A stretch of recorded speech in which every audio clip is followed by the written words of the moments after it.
আপনার তো তুলা রাশি, তাই না?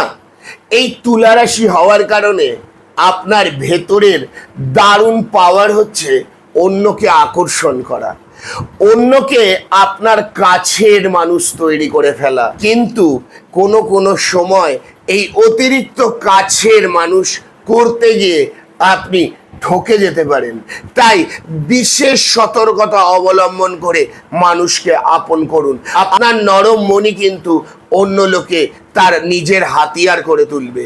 তাই বিশেষ সতর্কতা অবলম্বন করে তবেই আপনি পদক্ষেপ নেবেন। তার সঙ্গে আরেকটি জিনিস, আপনি যদি কোনো কমিউনিকেশন রিলেটেড জবে থাকেন তাহলে বর্তমান সময় কিন্তু আগে পিছে ভেবে তবেই এগোবেন, না হলে কিন্তু সেটা অনেক প্রবলেমেটিক আকার নিতে পারে। হঠাৎ করে কোনো মহিলা দ্বারা আপনি প্রতারিত হতে পারেন। তাই বিশেষ সতর্কতার মাধ্যমে প্রতিটি পদক্ষেপকে নিয়ে আপনি তবেই এগিয়ে চলুন। নমস্কার।